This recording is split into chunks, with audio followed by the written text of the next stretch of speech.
Halo Tribuners, jumpa lagi dengan saya Dea Mita di Live Update Tribun News edisi Jumat 8 Maret 2022 siang. Seperti biasa, kami akan sajikan informasi terkini dari berbagai daerah yang akan dilaporkan secara langsung oleh reporter kami di lapangan. Kurang lebih 1,5 jam ke depan, inilah Live Update selengkapnya. Kita menuju kabar pertama Tribuners dari Jawa Barat. Seorang atlet para layang asal Kecamatan Sukahaji, Kabupaten Majalengka menjadi begal pantat pada Jumat 11 Maret 2022 lalu. Pelaku aksi tak senonoh itu sudah berhasil diamankan aparat kepolisian, namun kabarnya kini korban mencabut laporan yang ia layangkan sebelumnya. Saat ini kami sudah tersambung dengan jurnalis Tribun Cirebon, ada Eki Yulianto, yang saat ini akan menyampaikan informasi lebih detailnya. Silakan rekan Eki. Ya, terima kasih Dea. Ya baik, selamat siang Tribun News. Selamat beraktivitas ya di hari yang penuh berkah ini. Dapat saya laporkan bahwa kasus begal pantat di Kabupaten Majalengka, Jawa Barat kini sudah berakhir damai. Pasalnya si korban bernama Disa Fajar Praharini yang berusia 25 tahun resmi mencabut laporannya. Padahal sebelumnya seorang remaja berinisial AH berusia 21 tahun sempat menjalani pemeriksaan di Satreskrim Polres Majalengka dan telah ditahan. AH diketahui terbukti bersalah dan melanggar kasus kesusilaan dengan memegang pantat si korban saat mencoba menyalip menggunakan sepeda motor. Nah, polisi pun saat itu telah menjerat pelaku dengan pasal 281 dan atau pasal 289 KUH pidana dengan ancaman hukuman 9 tahun penjara. Nah, sama seperti saat mengalami pelecehan, pencabutan laporan kasus pelecehan seksual itu disampaikan korban di status Instagramnya yang diunggah pada Kamis kemarin. Dalam unggahannya itu, korban memutuskan untuk tidak melanjutkan perkara tersebut. Korban juga menyatakan bahwa pelaku sudah meminta maaf secara langsung. Selain itu, korban juga sebenarnya tidak bermaksud membawa pelaku ke dalam penjara. Laporan sendiri dibuat agar menurut pengakuan korban untuk membuat efek jera ya bagi pelaku yang sempat membuatnya trauma. Nah, korban juga menyatakan bahwa pelaku yang telah menjalani masa hukuman di balik jeruji besi dari Senin kemarin sudah dianggap bagi korban itu sudah cukup. Korban pun akhirnya memaafkan pelaku meski memang membuat korban merasa trauma ya dengan kejadian ini. Nah, korban juga berharap dengan kejadian ini si pelaku atau kasus yang lainnya tidak akan terjadi lagi di kemudian hari ya. Nah, pencabutan laporan juga sudah dibenarkan oleh Kasatreskrim Polres Majalengka yang bernama AKP Febri Simosir. Nah, dihubungi pada Jumat pagi tadi bahwa Kasatreskrim membenarkan bahwa korban begal pantat telah mencabut laporannya. Nah, menurut kepolisian, korban memberikan maaf terhadap pelaku hingga akhirnya kasus tersebut diselesaikan melalui konsep pendekatan restoratif justice ya, di mana restoratif justice adalah suatu pendekatan yang lebih menitik beratkan pada kondisi terciptanya keadilan dan keseimbangan. Nah, kronologi peristiwa begal pantat sendiri dialami korban pada malam Sabtu pekan kemarin saat dirinya mengendarai motor seorang diri hendak pulang ke rumahnya di Jalan Raya Cigasong Rajagaluh, tepatnya di depan saat itu markas Yonif 321 sekitar pukul 8:30 malam. Saat itu pelaku dengan ciri-ciri menggunakan motor jenis Honda, lalu helm berwarna biru dan plat nomor yang sudah diketahui oleh korban. Saat itu memang korban sempat mengejar pelaku yang mana akhirnya memang tidak bisa ditangkap ya. Nah, saat itu pelaku mengakui bahwa perbuatannya memang hanya keisengan belaka. Nah, demikian ya yang bisa saya laporkan kembali. Baik, Tribuners, berikut akan kami tampilkan keterangan lengkap dari Kapolres Majalengka AKBP Edwin Afandi. Selengkapnya. Dan bisa jelaskan kronologi kejadian kasus begal padat ini? Baik, kita mengetahui ada viral di media sosial, yaitu kasus begal padat yang kemudian menjadi bahan perbincangan netizen di media sosial. Kemudian Satreskrim mengambil langkah untuk segera mencari tahu korban. Kemudian setelah korban melaksanakan pelaporan ke Satreskrim, kita konfirmasi ciri-ciri dari pelaku. Kemudian berdasarkan nomor kendaraan, kita mendapatkan identitas pelaku. Kemudian kita juga melaksanakan penyitaan terhadap beberapa barang yang pada saat itu digunakan oleh pelaku pada saat melakukan aksinya. Jadi aksinya itu berupa pada saat melewati kendaraan lain, si pelaku mencolek pantat dari pengendara lain. Dan kita menyampaikan ke halayak dan netizen juga bahwa perilaku ini dapat dipidana dan tentunya membuka pemahaman agar tidak melakukan hal serupa di kemudian hari. Karena yang pertama melanggar kesusilaan, yang kedua membahayakan orang lain yang berkendara di jalan. Ancaman hukumannya apa, Nan? Ancaman hukumannya di atas 5 tahun penjara. Itu pelaku sering melakukan pelecehan? Kita tidak menyusuri ke arah sana karena pembuktiannya tentunya membutuhkan pengakuan dan itu tidak kita lakukan. Pelaku mengakui perbuatannya? Sementara masih dalam tahap-tahap pembuktian, kita tidak mengejar pengakuan pelaku. Masyarakat Lepar Pongok, Bangka Selatan, Bangka Belitung dihebohkan dengan penemuan bayi mengapung di tengah laut pada Kamis 17 Maret kemarin. Bayi berjenis kelamin laki-laki yang ditemukan dengan kondisi meninggal dunia. Jasadnya pertama kali ditemukan oleh seorang nelayan asal Pulau Tinggi. Untuk lebih lengkapnya akan disampaikan rekan Yuranda, jurnalis dari Bangka Pos yang saat ini sudah bergabung bersama kami. Silakan rekan Yuranda dengan laporan Anda.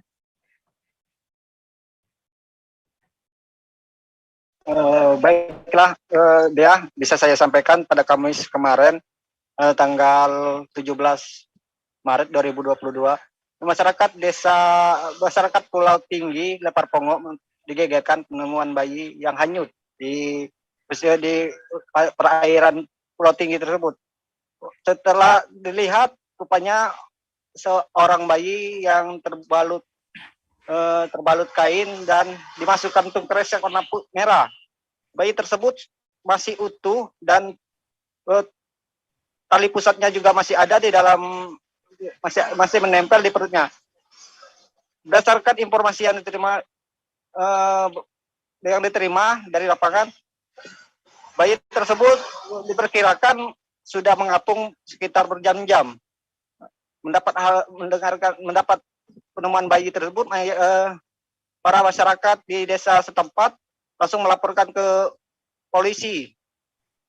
Setelah mendapat informasi dari masyarakat, polisi Polair bersama dan Pos AL Sadai melakukan evakuasi terhadap bayi tersebut. Saat ini pihak polisi masih melakukan pendalaman terkait penemuan bayi tersebut untuk mengetahui apa penyebab dan motivasi seseorang ini untuk membuang bayi tersebut.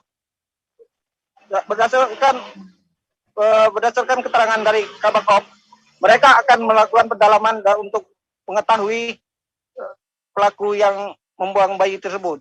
Diduga kuat pelaku itu dibunuh, sengaja dibuang oleh kedua orang tuanya. Sampai saat ini polisi masih mendalami hal itu, dan hasil visum dari Rumah Sakit Umum Daerah Tabuali juga belum keluar. Hingga saat ini pihak polisian masih melakukan patroli dan masih mengecek di lapangan dengan bukti-bukti yang ada. Begitu yang bisa saya sampaikan, Dea. Baik, terima kasih untuk laporan Anda, rekan Yuranda dari Bangka Selatan. Selamat kembali bertugas. Kita beralih ke Bengkulu. Seorang wanita asal desa Lubuk Panyamun, Kecamatan Merigi, ditemukan tewas di atas kasur pada Kamis 17 Maret kemarin.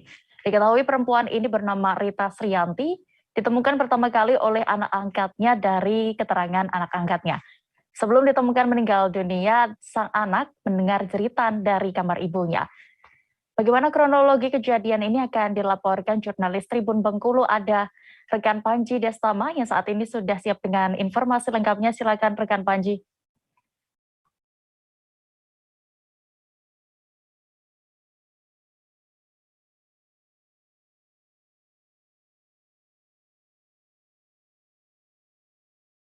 Mohon maaf, Tribuners, kita beralih ke informasi berikutnya terlebih dahulu dari Jawa Timur. Sebuah mobil Toyota Fortuner menghantam truk di Tol Gempol Pandaan, kilometer 774A pada Rabu 17 Maret malam lalu. Mobil itu dikemudikan oleh warga negara asing asal Provinsi Hubei, Tiongkok. WNA itu kemudian dievakuasi ke RSUD Bangil karena mengalami luka berat.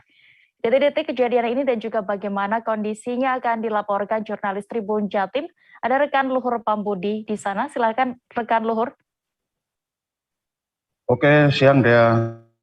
Jadi untuk insiden tabrakan melibatkan dua kendaraan itu, warga negara asing WNA asal Provinsi Hubei, Tiongkok yang bernama Tian Kaising mengalami luka berat akibat mobil Toyota Fortuner yang dikemudikannya menghantam sebuah atau bagian belakang truk tronton di Tol Gempol Pandaan, kilometer 774 jalur A, Rabu malam. Tubuh pria tersebut sempat tergencet bodi mobil yang ringsek akibat menghantam pantat truk tronton bernopol W9230 UK yang dikemudikan oleh Teguh warga Tuban. Jadi Tian saat itu sempat tubuhnya tergencet bodi mobil yang ringsek bagian dalam ya. Dan kemudian alhamdulillah berhasil dievakuasi oleh petugas gabungan dan warga sekitar yang videonya sempat beredar itu ya, untuk kemudian diberikan penanganan medis di lokasi sebelum akhirnya dibawa ke Rumah Sakit Umum Daerah Bangil Pasuruan guna memperoleh penanganan medis lebih lanjut. Menurut keterangan dari pihak Kasat PJR di Telantas Polda Jatim, Ajun Komisaris Besar Polisi Dwi Sumradi menerangkan tabrakan yang terjadi sekitar pukul 19.28 itu bermula saat mobil Fortuner yang dikemudikan oleh WNA asal Tiongkok itu melaju dari arah Kejapanan menuju Pandaan menggunakan lajur kiri jalan. Tibanya di kilometer 774, mobil Fortuner yang dikemudikan oleh WNA tersebut berusaha untuk mendahului atau bermanuver untuk menyalip kendaraan truk tronton besar yang dikemudikan Teguh di depannya. Namun ketika hendak bermanuver untuk melakukan manuver menyalip, ternyata si Toyota Fortuner menggunakan lajur bagian kiri, kemudian akhirnya menghantam pantat atau bagian belakang dari truk tronton yang dikemudikan oleh dari hasil olah TKP dan penggalian informasi terhadap saksi ataupun pihak-pihak yang terlibat. Dwi mengungkapkan penyebab kecelakaan tunggal tersebut, kecelakaan yang melibatkan dua kendaraan tersebut diduga karena sopir berusaha bermanuver mendahului kendaraan di depannya menggunakan lajur yang tidak seharusnya, yakni lajur paling kiri. Akhirnya terjadi kecelakaan, bodi mobil ringsek melesak ke bagian nyaris ke bagian kolong dari bagian belakang truk tersebut, dan sempat video evakuasinya begitu dramatis ya, dibantu oleh warga sekitar TKP dan petugas yang tiba. Demikian Dea informasi yang kami bisa sampaikan perihal kecelakaan yang melibatkan dua kendaraan di sebuah ruas tol di Jawa Timur. Baik, terima kasih rekan Luhur untuk laporan Anda. Selamat bertugas kembali. Kita beralih ke Sumatera Utara.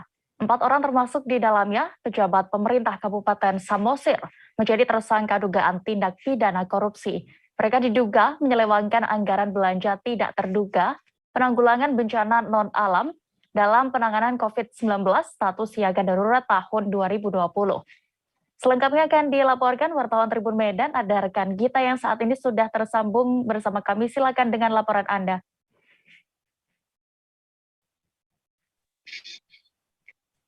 Ya, selamat siang Dea di studio. Bisa diinformasikan pada Kamis 17 Maret 2022, Kejaksaan Tinggi Sumatera Utara melakukan penahanan terhadap 4 tersangka dugaan tindak pidana korupsi pada penyalahgunaan belanja tidak terduga, penanggulangan bencana non-alam dalam penanganan COVID-19 status siaga darurat di Kabupaten Samosir, yang mana Kejaksaan Tinggi Sumatera Utara menahan 4 tersangka berinisial SES yang merupakan rekanan, MT dan ES yang merupakan P2K kegiatan, dan JS yang merupakan Sekda Samosir yang saat ini menjabat.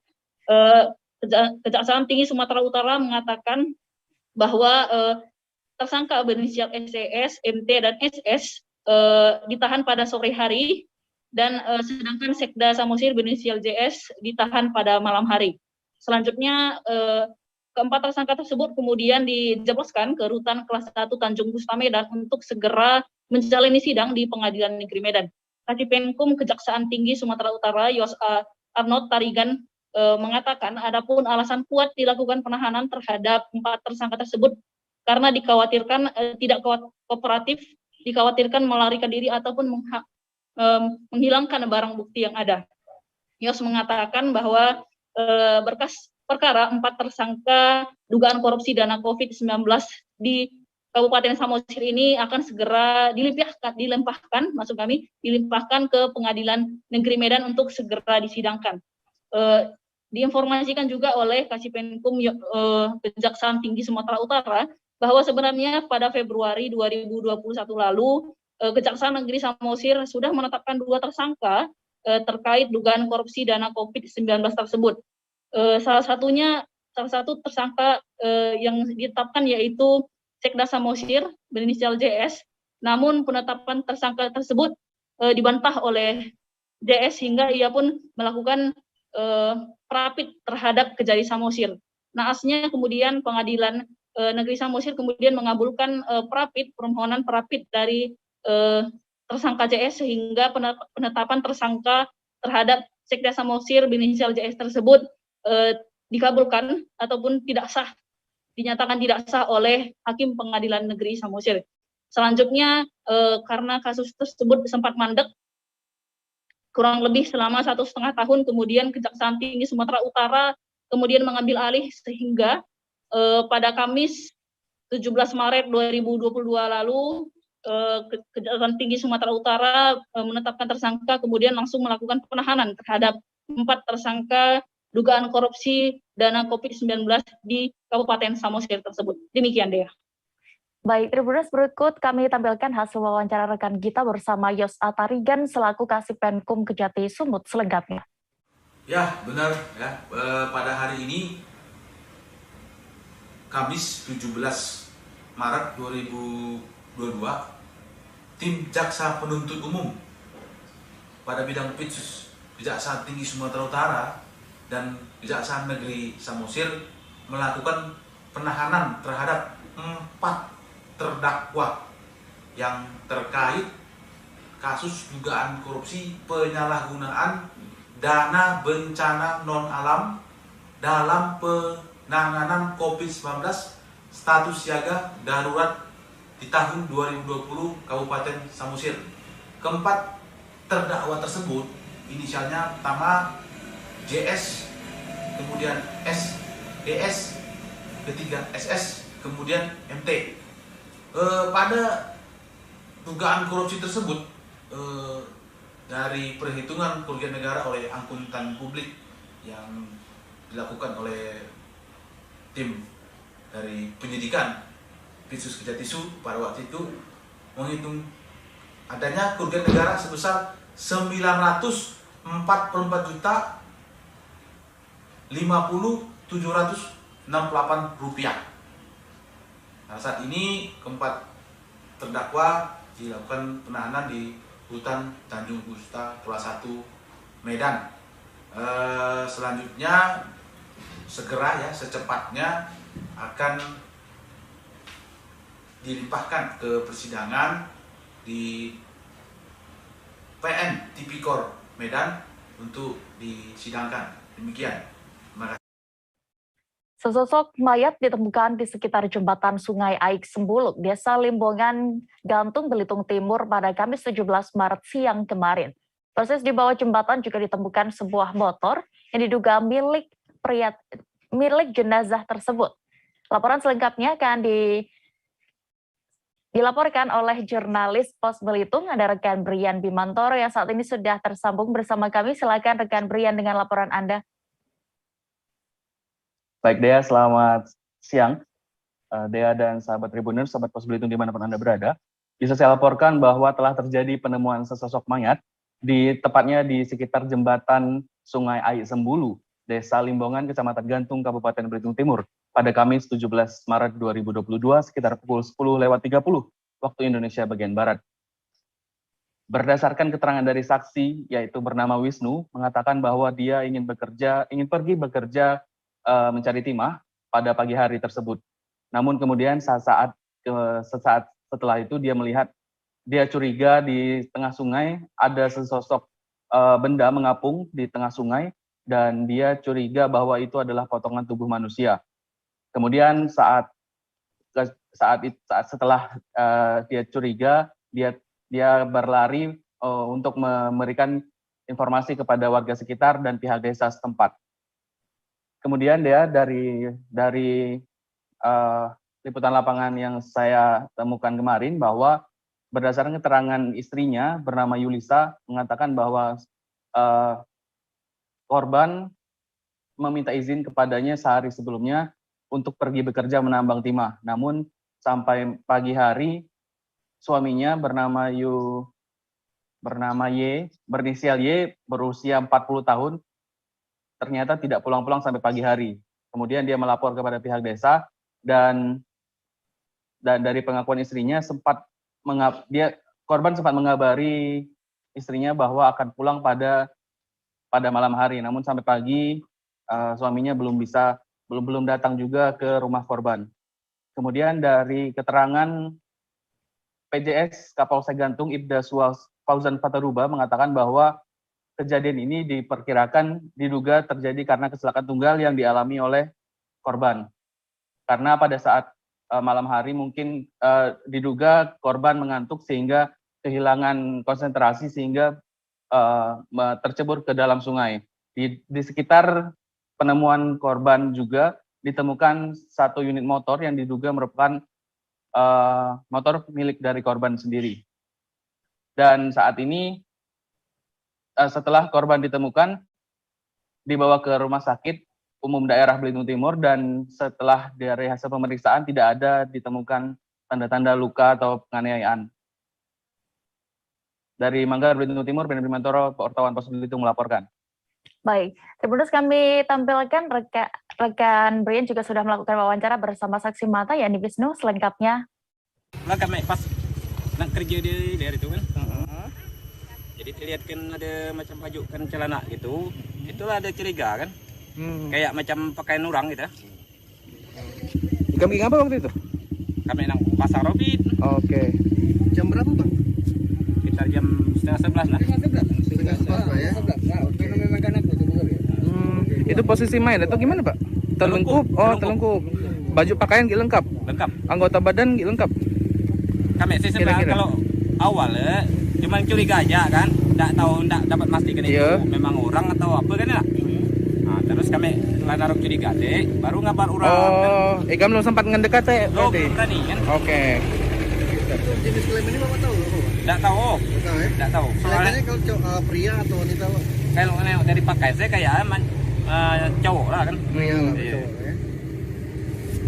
Setengah 11 tadi ya. Okay. Setelah habis nemuin mayat itu, Bapak lihat mayat terus Bapak ngelaporkan ke mana, Pak? Kami ngelaporkan ke warga kan. Ke warga yang kira-kira bisa ngehubungi Pak Bin kayak gitu nah, atau orang dari desa kayak. Jadi artis, Bang. Aduh. Kalau dari sini ini pas cowok. Bang, ada sini, Bang. Yang ada nah, kayu kecil. Oh, kayu orang enggak sih? Nah, kayu di tengah itu. Ada kayu kecil. Nah, itu udah Kami jeda sejenak Tribuners, tetaplah di live update Tribun News. Oke, apa kabar Bang Aris di sini untuk strateginya? Kalau saya sendiri di Gimik 37 ini yang semalam baru mulai, saya udah pasti. Sebenarnya aku nggak ngerasa itu penangkapan atau penggerebegan atau apapun itu. Karena gitu, posisinya aku kriteria. Jadi kita mengenal disebut dengan stroke yang tidak berdarah dengan stroke yang berdarah. Stroke yang tidak berdarah itu biasanya ditandai dengan adanya penyumbatan. Kalau itu terjadi di sini mungkin pikirnya tidak ke situ kali ya, tapi kalau di Korea atau di Kamboja itu ada beberapa paper yang saya itu Mas, ya dulunya tukang koran. Oh gitu ya. Tukang koran. Ya, saya baca itu Pak. Tuh kan pernah baca kan? Ya. Jadi kalau saya jadi pangdam itu udah bersyukur banget. Si anak ini dijadikan sebagai tersangka begitu. Ya kalau Ini kita bicara yang di luar kasus Sebongombo ya. Dengan nama hujan shower, di mana terdapat batas jelas antara daerah hujan dan tidak hujan yang biasanya terjadi pada fase awal mature stage atau tahap berbahaya itu Kang. Jadi mulai artinya terjadinya perlembekan. Nah itu untuk penetrasi akan sulit. Gitu ya. Dok, saya ini Menurut saya memang tidak mudah, bukan urusan tanah diambil. Kalau misalnya Amerika Serikat sekarang, Rasulullah mengatakan di dalam sebuah hadis bahwa berpuasa di 6 hari Syawal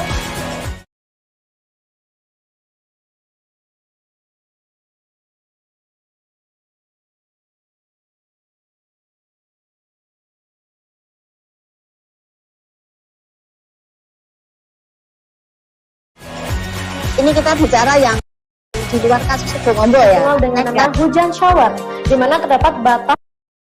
Kembali di live update, kita menuju informasi berikutnya. Komisi Pemberantasan Korupsi menemukan seorang pensiunan pejabat Pemprov DKI Jakarta mencairkan cek senilai 35 miliar rupiah. Pelaku disebut merupakan pejabat eselon 3 dan diduga uang yang dicairkan merupakan hasil gratifikasi. Selengkapnya akan dilaporkan oleh wartawan Tribun Jakarta, ada rekan Nur Indah Farah yang saat ini sudah bergabung bersama kami. Silakan rekan Indah dengan laporan Anda.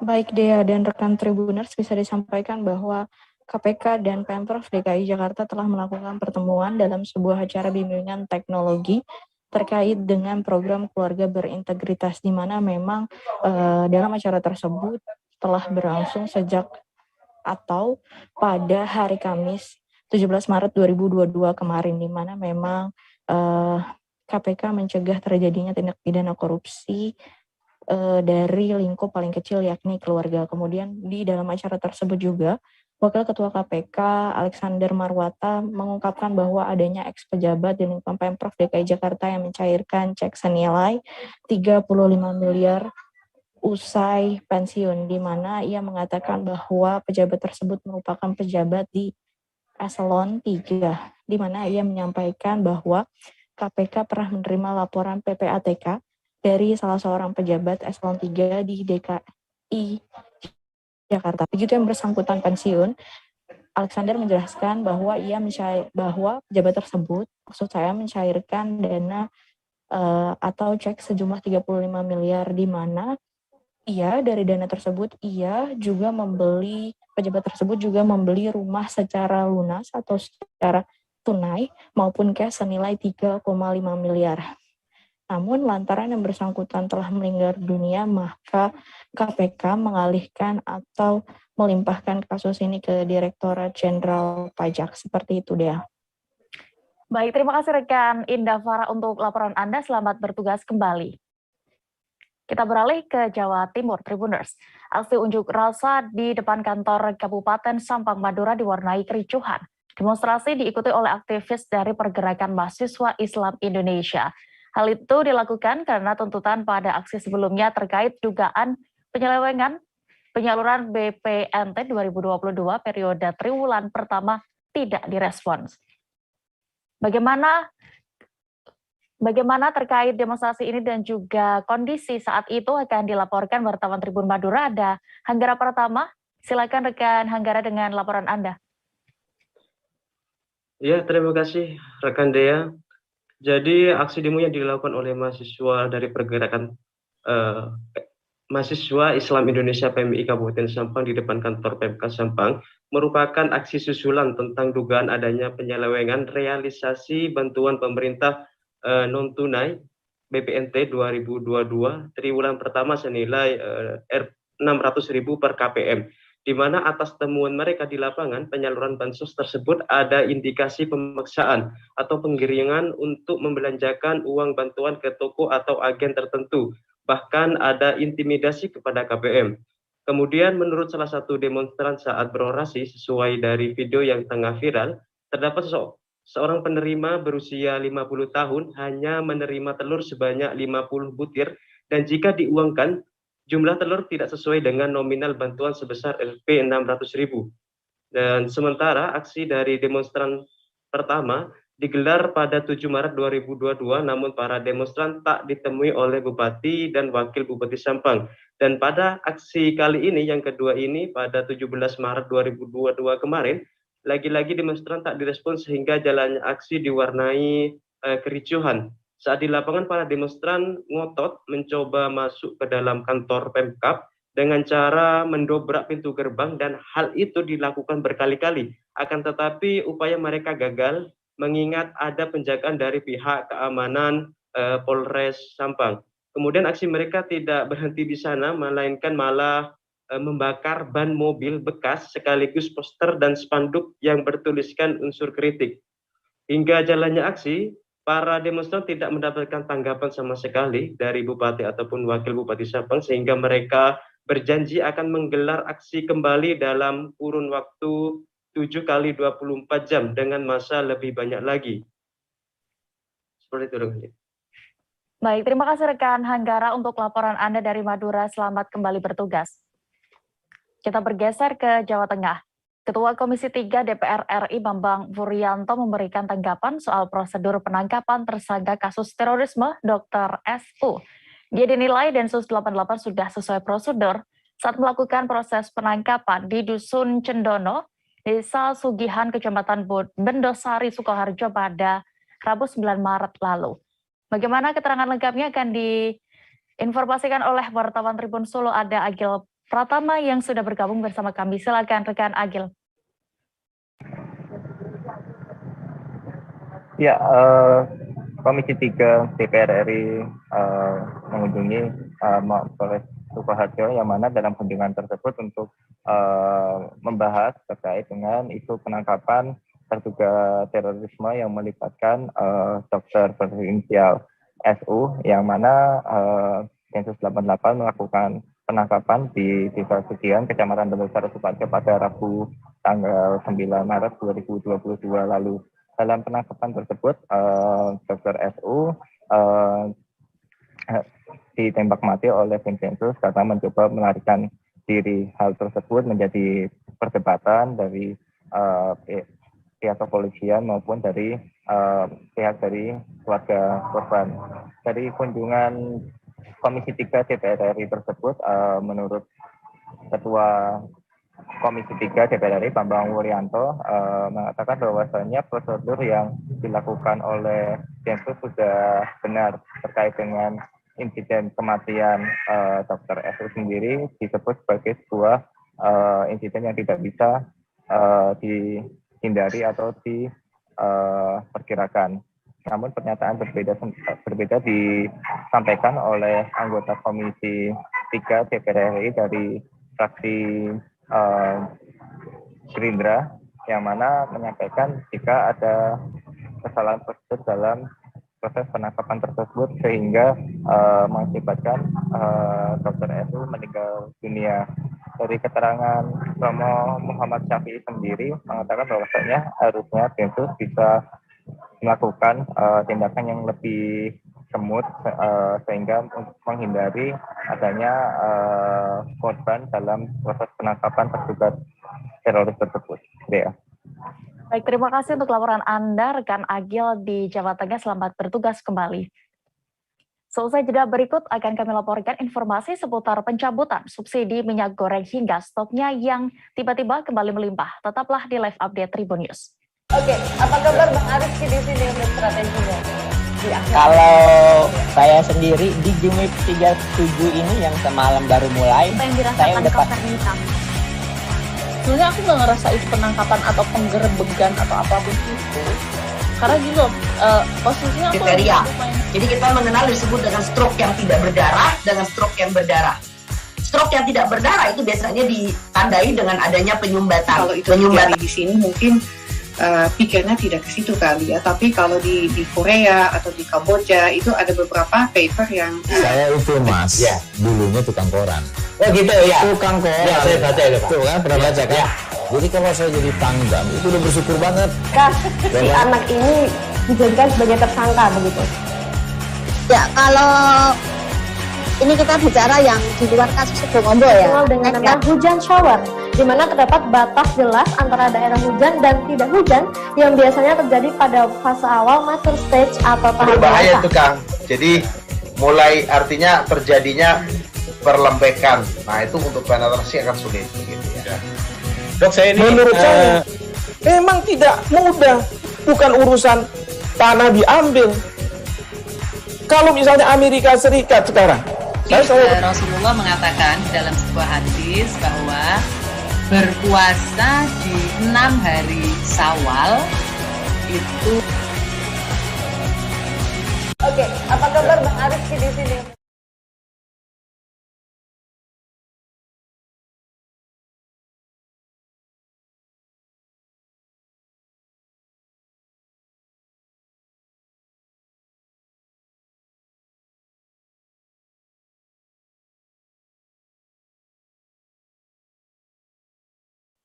Terima kasih Anda masih menyaksikan live update Tribun News. Kita menuju informasi berikutnya. Pemerintah memulangkan ratusan warga negara Indonesia dari Tawau, Malaysia, melalui Kabupaten Nunukan, Kalimantan Utara. Sebelum kembali ke daerah masing-masing, mereka terlebih dahulu dikarantina di Kabupaten Nunukan, Kaltara. Selengkapnya dan juga bagaimana kondisi dari mereka ini akan dilaporkan wartawan Tribun Kaltara. Ada Febrianus Felis yang sudah siap dengan informasinya. Silakan rekan Felis dengan laporan Anda. Baik, Dia dan Tribuners, belum lama ini Konsulat Republik Indonesia yang berada di Tawau, Malaysia, mencatat memulangkan, maksud saya, sebanyak 151 WNI, warga negara Indonesia, dari Tawau, Malaysia menuju Indonesia melalui pelabuhan Penontakan Nunukan. Dan sebelumnya, ada sekira 500 WNI yang mencoba untuk mendaftar program repatriasi atau pemulangan secara mandiri di Konsulat RI di Tawau, Malaysia. Namun dari 500 tersebut hanya 151 saja yang memang terverifikasi dan memenuhi syarat untuk dipulangkan kembali ke Indonesia. Fungsi penerangan sosial dan budaya Konsulat RI di Tawau, Emir Faisal, mengatakan bahwa pemulangan secara mandiri sebanyak 191 orang tersebut terdiri dari 90 laki-laki dan 61 perempuan. Dan sebagian besar WNI tersebut merupakan para pekerja migran Indonesia yang telah selesai masa kontrak kerjanya di Malaysia. Termasuk juga WNI pelawat yang tidak dapat kembali ke tanah air akibat penutupan pelabuhan internasional Tawau yang mana menjadi satu di antara pintu masuk dan keluar Malaysia sejak Maret 2020 ditutup akibat pandemi COVID-19. Ratusan WNI tersebut berasal dari berbagai wilayah di Indonesia seperti di Kalimantan Utara, Kalimantan Timur, Sulawesi Selatan, Sulawesi Barat, Sulawesi Tenggara, NTT, NTB, dan Jawa Timur. Dari 151 WNI terdapat 3 orang dari wilayah kerja Konsulat Jenderal Republik Indonesia dari Kota Kinabalu. Emir menjelaskan untuk mengikuti program pemulangan khusus itu para WNI terlebih dahulu mendaftarkan diri kepada pihak konsulat dengan melampirkan persyaratan dokumen yang diperlukan. Lebih lanjut dia sampaikan pemerintah Malaysia sampai saat ini masih belum membuka pelabuhan internasional Tawau sejak bulan Maret 2020, sehingga pelabuhan Tawau hanya digunakan untuk memfasilitasi pemulangan khusus seperti deportasi atau pemulangan mandiri dengan izin kelulusan dari pemerintah setempat. Mengingat Malaysia dan Indonesia masih masa pandemi COVID-19, sehingga proses pemulangan khusus harus menerapkan SOP kesehatan yang ketat. Sehingga dari sekian 151 orang tersebut sebelum kembali ke Indonesia, mereka terlebih dahulu dilakukan swab PCR, dan begitupun setelah tiba oleh pihak kantor kesehatan Pelabuhan Nunukan melakukan swab PCR kembali untuk memastikan mereka dalam keadaan yang sehat atau terhindar dari COVID-19. Dan sampai saat ini pemulangan yang dilakukan yang difasilitasi oleh Konsulat RI di Tawau ini merupakan tahap ke-10. Dan tercatat sampai saat ini maksud saya ada sebanyak 1.293 warga di negara Indonesia yang telah difasilitasi kepulangannya kembali ke tanah air. Dan sekedar informasi bahwa saat ini ratusan WNI tersebut sembari menunggu hasil swab PCR-nya keluar, mereka saat ini melakukan karantina secara mandiri di Rusunawa, Nunukan. Demikian laporan sementara dari Nunukan, Kalimantan Utara. Felix kembali ke Dea di studio. Baik, berikut Tribuners, rekan Felis juga sudah melakukan wawancara bersama Kepala BP2MI Nunukan, AKBP FC Ginting, yang ditampilkan selengkapnya. Kabupaten Nunukan.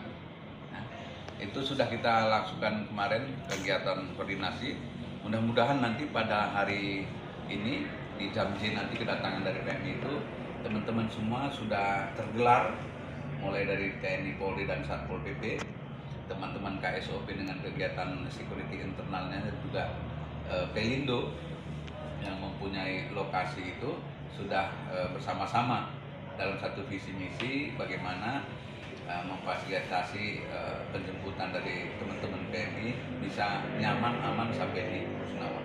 Demikian. Pak, ini WNI yang stranded atau gimana nih Pak? WNI yang stranded. Mungkin visa kerjanya yang sudah habis atau juga mungkin paspornya, sehingga administrasi ini yang mengharuskan mereka harus kembali untuk diurus kembali, atau mungkin juga mereka ingin pulang ke tanah air dan tidak kembali. Ini tinggal nanti hasil interview yang kita lakukan setelah nanti mereka berada di Rusunawa. Nanti rencana karantina berapa lama Pak? Untuk karantina ini kita sebetulnya hanya menunggu hasil PCR yang dilakukan oleh teman-teman KKP di bawah kendali nanti oleh Bapak Dr. Barullah dan kerjasama dengan lab RSUD Kabupaten Nunukan. Mudah-mudahan begitu hasilnya bagus, kita sesuaikan dengan jadwal transportasi laut kita untuk ke daerah asal, maka kita akan kembalikan. Nah, kalau memang nanti 2 hari selesai hasil PCR itu didapatkan, kapalnya sudah ada, maka kita akan kembalikan ke dasar. Pak, itu mereka WNI stranded, berapa lama sih mereka di sana? Ini memang belum disampaikan oleh konsulat, tetapi kemarin target dari 500 yang mendaftar itu. Turun naiknya harga minyak goreng kelapa sawit yang terjadi seminggu belakangan ini membuat rakyat semakin bingung. Permendag nomor 6 tahun 2022 tentang penetapan harga eceran tertinggi, yakni Rp14.000 sudah dicabut. Kini harga minyak goreng premium pun diserahkan ke mekanisme pasar. Selengkapnya akan dilaporkan reporter dari Sriwijaya Post, ada Leni Juwita yang siap dengan informasinya. Silakan rekan Leni.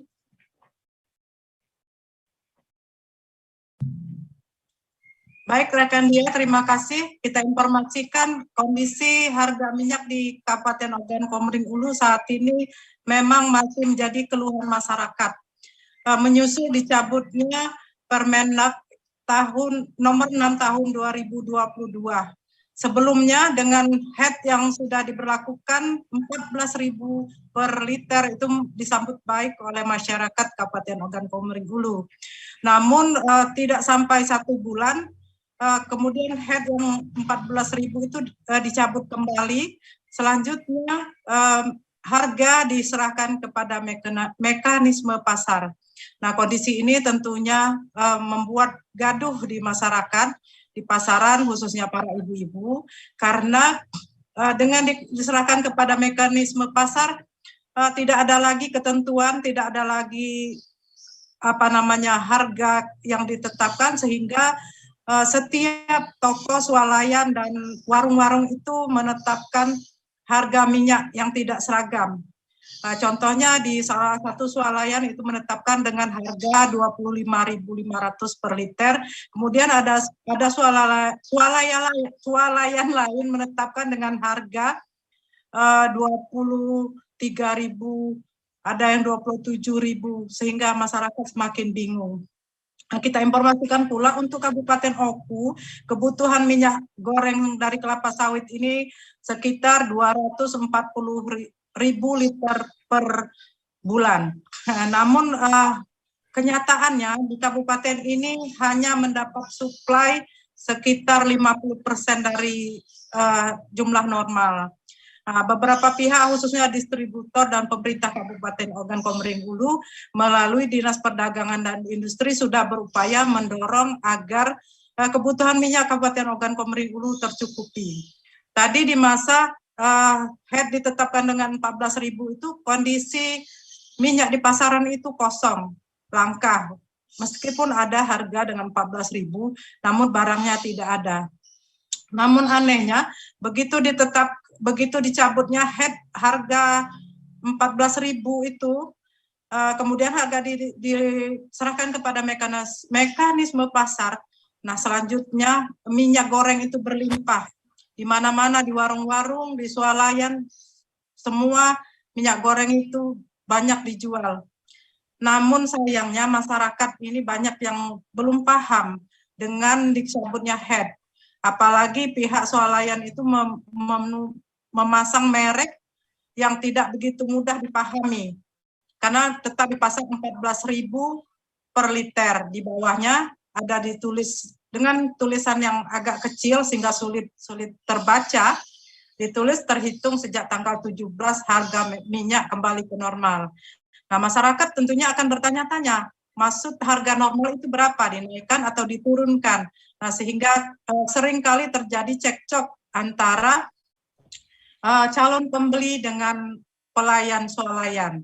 Setelah dijelaskan, beberapa di antaranya yang tadi sudah sempat mengambil banyak dalam jumlah banyak karena menduga minyak 14.000. Nah, kemudian dengan kesal mengembalikan lagi minyak goreng yang sudah di dalam keranjang. Nah, pemerintah Kabupaten Oku sendiri melalui Dinas Perdagangan dan Perindustrian sampai saat ini belum melakukan pantauan karena masih menunggu permen yang diperkirakan akan keluar beberapa minggu ke depan.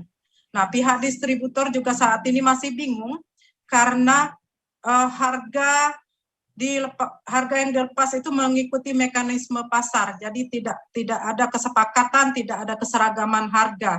Masing-masing menentukan dengan harga menurut mereka masing-masing, kebijakan masing-masing.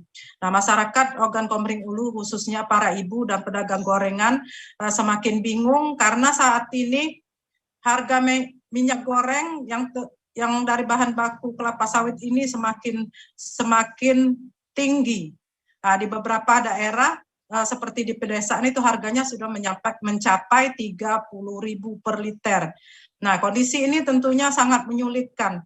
Masyarakat berharap agar keputusan pemerintah dengan mengeluarkan Permendak yang saat ini kabarnya masih akan diundangkan itu agar berpihak kepada rakyat kecil, sehingga rakyat khususnya pedagang dan industri makanan goreng-gorengan itu bisa bertahan hidup. Nah, demikian rekan Dea informasi dari Kota Batu Raja. Selanjutnya kita kembali ke Dea di studio. Baik, terima kasih rekan Leni, dan berikut Tribuners kami tampilkan keterangan dari salah satu penjual gorengan yang terimbas dengan kebijakan ini bernama Luna selengkapnya. Masak deh Pak ya. Masak sehari-hari deh susah mendapatkan minyak goreng.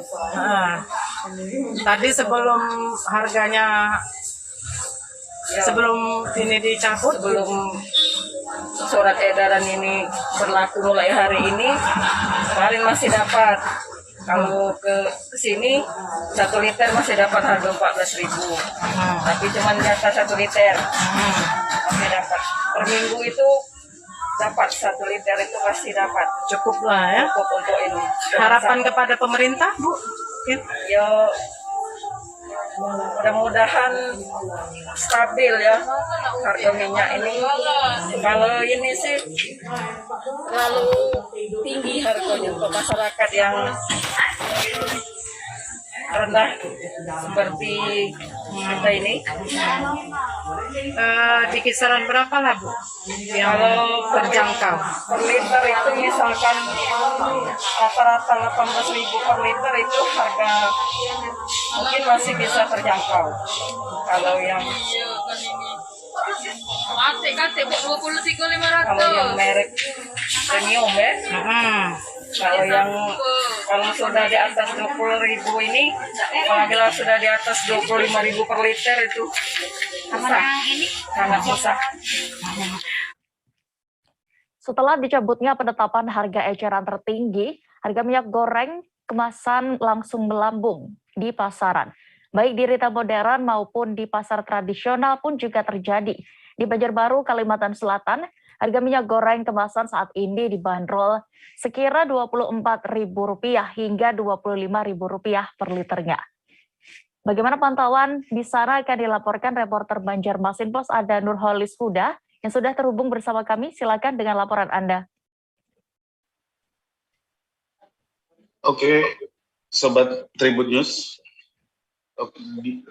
sama seperti di daerah lainnya, di sini untuk di Kalimantan Selatan juga harga minyak goreng ini terpantau melambung tinggi, di mana di beberapa toko retail modern maupun pasar tradisional itu juga mengalami lonjakan yang cukup signifikan. Itu setelah dicabutnya penetapan harga eceran tertinggi atau HET dari pihak pemerintah. Nah, seperti di Indomaret Palang Budaran Banjarbaru Trikora misalnya, menurut kepala tokonya Fajar Baitur Rahman, itu harga minyak goreng ini sudah naik sejak Rabu malam ketika pemerintah mengumumkan penetapan HET minyak goreng kemasan tersebut. Menurut Baitur Rahman, harganya mahal karena penjualan minyak goreng kemasan mengalami penurunan. Waktu diterapkan HET, hitungan jam langsung habis. Sekarang sehari itu cuma beberapa unit saja yang terjual. Terkait stoknya, Fajar menyampaikan hingga kemarin masih kesulitan mendapatkan minyak goreng kemasan.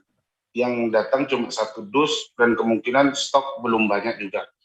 Nah, ternyata dari pantauan kami di lapangan, bukan hanya di retail modern saja, tapi juga harga melambung dari minyak goreng ini juga terpantau di pasar tradisional. Menurut salah satu pedagang, yakni Rizal, itu untuk harga di pasaran, itu di pasar tradisional maksudnya, itu 25.000 hingga 26.000. Ini naik 2 kali lipat yang sebelumnya itu harganya 14 hingga 17.000. Nah, dia menyebut harga sudah mahal karena sudah dari distributornya. Harga modal yang dia ambil itu naik sehingga otomatis dia menjual lebih tinggi. Untuk stok dia berharap lancar ke depannya. Nah, menanggapi lonjaknya harga minyak goreng yang naik ini, Kepala Dinas Perdagangan Kalimantan Selatan Bir Hasani menyampaikan harga kemasan ini menyesuaikan harga perekonomian dan mekanisme pasar yang sudah ditentukan oleh rapat terbatas yang ada di Jakarta. Harganya memang bervariasi sesuai merek, mulai dari 18.000 hingga 20.000 ke atas.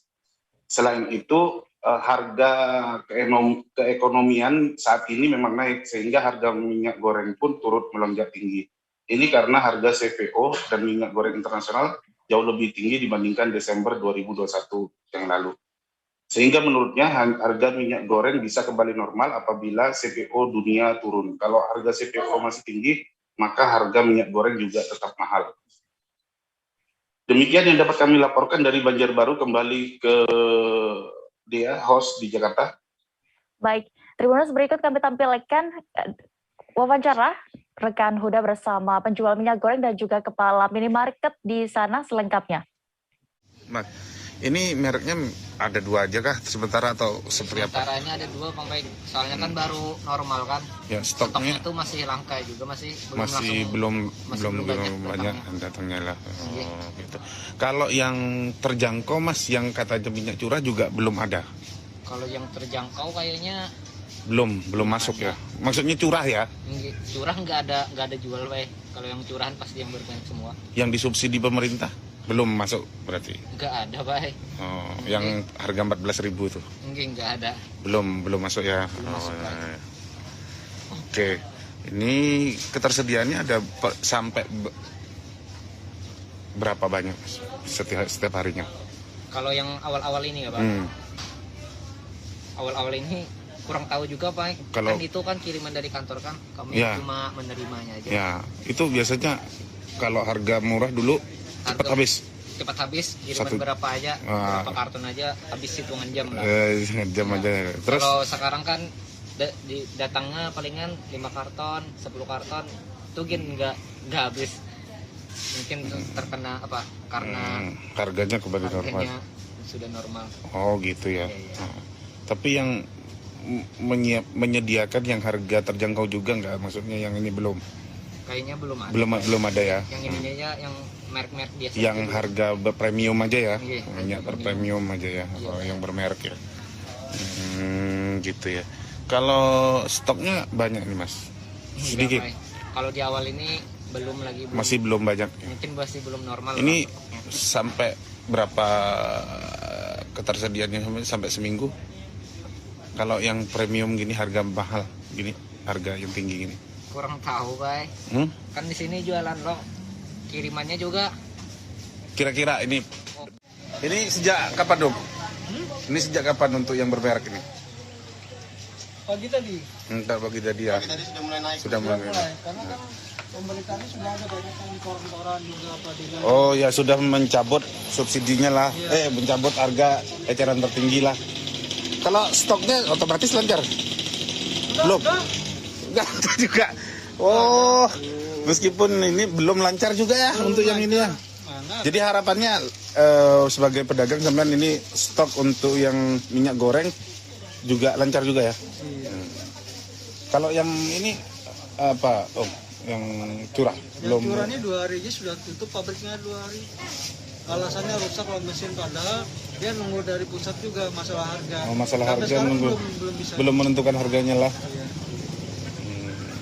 Makanya, tapi kalau misalkan ada orang yang mau beli di harga 14.000 dijual. Iya, kasih lepas. Kan kata pemerintah kan segitu. Iya. Dengan Pak siapa? Nah, iya. Berarti kan 25 ya? Iya, 25 memang. 25 juga dianggap tipis kan? Iya, dianggap tipis. Plastik berapa kresek? Bentar. Kondisi stok minyak goreng dengan beragam jenis di Kabupaten Manokwari, Papua Barat untuk beberapa pekan ke depan dipastikan masih cukup memadai. Hingga kini sejumlah distributor juga masih melakukan pemesanan pada produsen yang ada di Surabaya. Pantauan selengkapnya di lapangan akan dilaporkan reporter Tribun Papua Barat. Ada Safwan Asari Raharusun di sana. Silakan dengan laporan Anda. Ya, selamat sore Dea dan juga Tribuners dimanapun Anda berada. Hari ini dapat saya kabarkan dari Kabupaten Manokwari, Provinsi Papua Barat bahwa sejak pagi tadi tim pengendalian inflasi daerah atau TPID Provinsi Papua Barat telah melaksanakan sidak di sejumlah distributor dan juga pasar di Kabupaten Manokwari ya, dan di dalam tim tersebut dipimpin langsung oleh Gubernur Provinsi Papua Barat dan juga Kapolda Papua Barat, dan pelaksanaan sidak tersebut dalam rangka menyikapi naik turunnya harga minyak goreng di pasaran dan juga terkait dengan kelangkaan stok minyak goreng di sejumlah wilayah di Indonesia, sehingga dalam rangka hal tersebut sehingga mereka berinisiasi untuk turun melaksanakan sidak di sejumlah distributor di Kabupaten Manokwari. Dan berdasarkan wawancara yang kami peroleh dari lapangan, untuk ketersediaan minyak goreng hingga bulan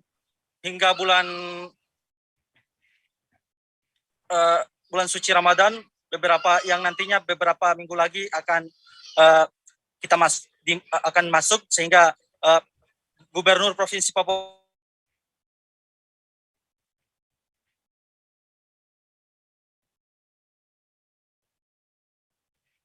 Halo, rekan Safwan.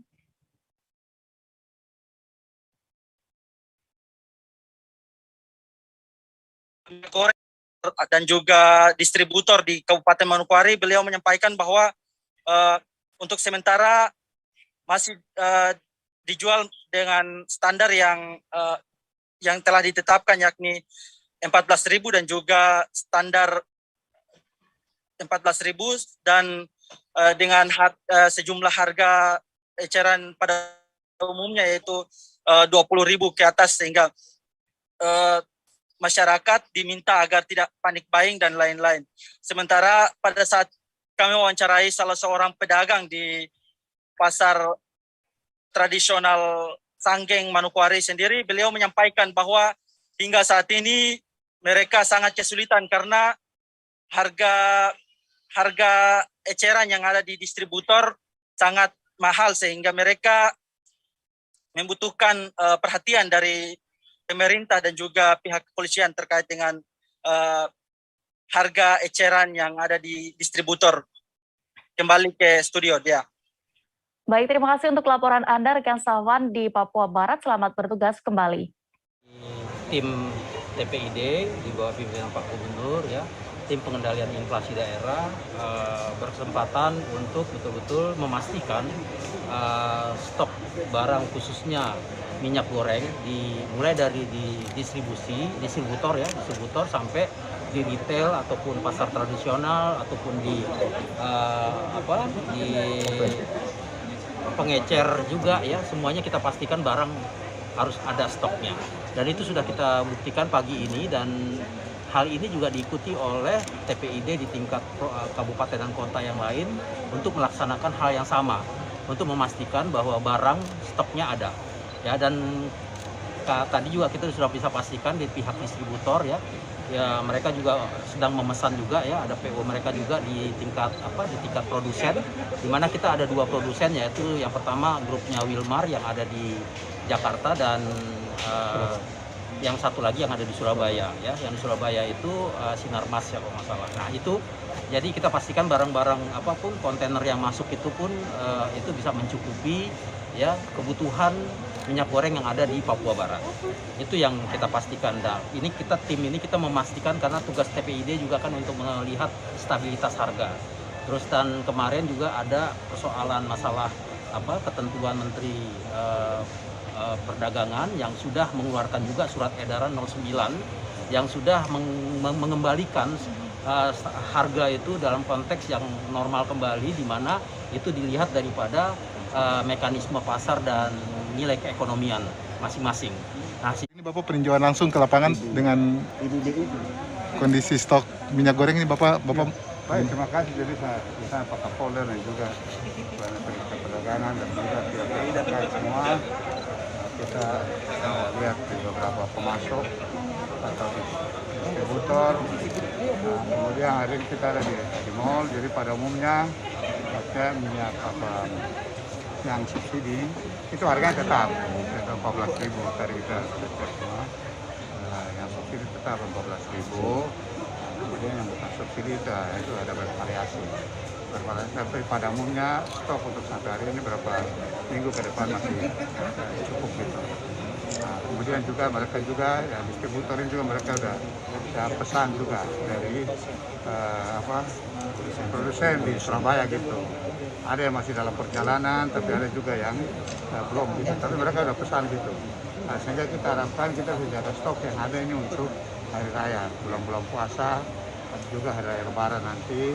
Kita harapkan bisa stok tersedia gitu. Tidak hanya minyak goreng saja, tapi terutama 9 bahan pokok, gula dan lain-lain juga. Mahal sekali kita beli jadi. Maksudnya kalau kita tidak bikin begini, jadi kita tidak bayar seri besar, kita dapat 2.000. Itu 20 kita jual. Iya. Mahal ya? Mahal. Yang ini Bu? Itu 10.000. Ini beli berapa Bu?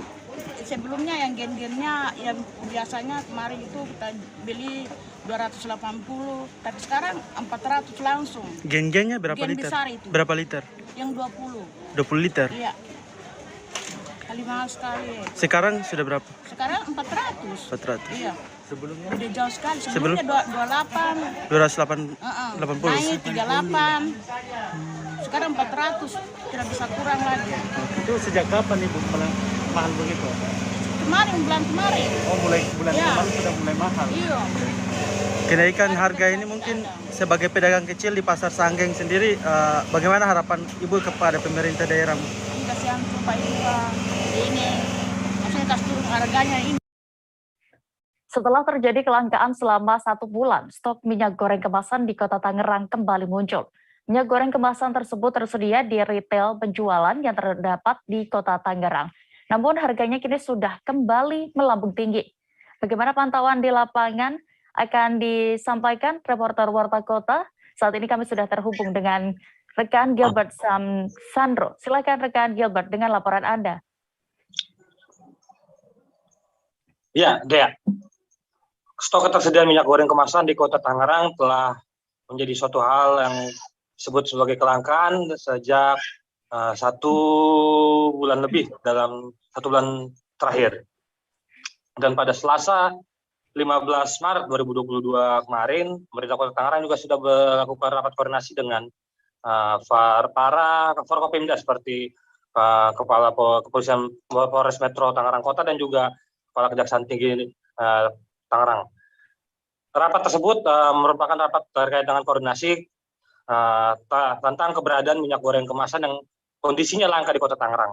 Dan kemarin Wali Kota Tangerang Aris Francisca mengatakan minyak goreng di Kota Tangerang stoknya cukup dan dipastikan tidak ada penimbunan.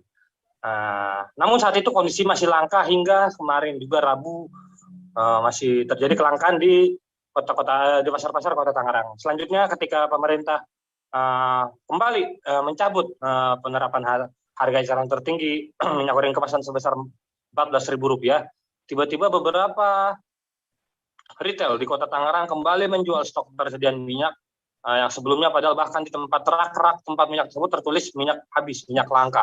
Namun kemarin kembali muncul lagi dan akhirnya langsung diserbu oleh masyarakat. Dari pantauan warta kota live.com, salah satu retail penjualan di Kota Tangerang yang kembali menjual stok ketersediaan minyak adalah Indogrosil Cikokol, Tangerang. Puluhan minyak goreng kemasan seperti berbagai merek seperti Rose Brand, Tropical, Vilma, Sania, Samar, dan Forvita terjajar di rak penjualan khusus minyak goreng kemasan. Ya, minyak goreng kemasan tersebut dijual dari bentuk plastik hingga botol. Namun harganya kali ini berbeda. Sebelumnya sejak hari tertinggi ditetapkan sebagai RP 4 sebesar Rp14.000. Namun setelah head dicabut, harga minyak goreng kemasan tersebut beragam mulai dari Rp43.000 hingga Rp47.500, nyaris Rp50.000. Namun melihat munculnya kembali stok ketersediaan minyak goreng tersebut, masyarakat tidak memikirkan, ada juga yang memikirkan terkait dengan mahalnya atau melambungnya harga minyak, namun ada juga yang khawatir stok ketersediaan minyak kembali langka dan akhirnya akhirnya membuat stres para masyarakat. Salah satunya ialah Fani yang mengaku stres ketika kemarin saat ketersediaan minyak goreng langka, dirinya sulit mendapatkan minyak goreng untuk keperluan memasak di rumah, di keluarganya. Namun ketika minyak goreng kemasan kembali muncul dengan harga yang meroket, dia tidak mempermasalahkan harga tersebut lantaran khawatir stok ketersediaan minyak goreng di Kota Tangerang akan kembali langka dan kembali menyulitkan masyarakat Kota Tangerang. Demikian dia laporan tersampaikan dari Warta Kota Gilbas Santoro dari Tangerang, Indogrosil Cikokol Tangerang. Selamat siang dan terima kasih. Baik, terima kasih kembali rekan Gilbert untuk laporan Anda. Selamat bertugas kembali. Kita beralih ke informasi berikutnya. Distributor minyak goreng di Provinsi Kepulauan Bangka Belitung masih belum mendapatkan stok. Dinas Perindustrian dan Perdagangan Babel memperkirakan hari ini akan masuk minyak goreng sebanyak 140 ton. Bagaimana lebih detail informasinya akan dilaporkan rekan Andini Dwi Hasanah, reporter dari Bangka Pos yang sudah bergabung bersama kami. Silakan rekan Andini dengan laporan Anda.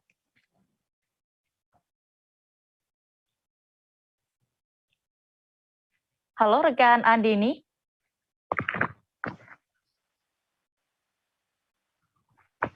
Halo rekan ya. Iya, rekan Andini silakan dengan laporan Anda bisa dijabarkan.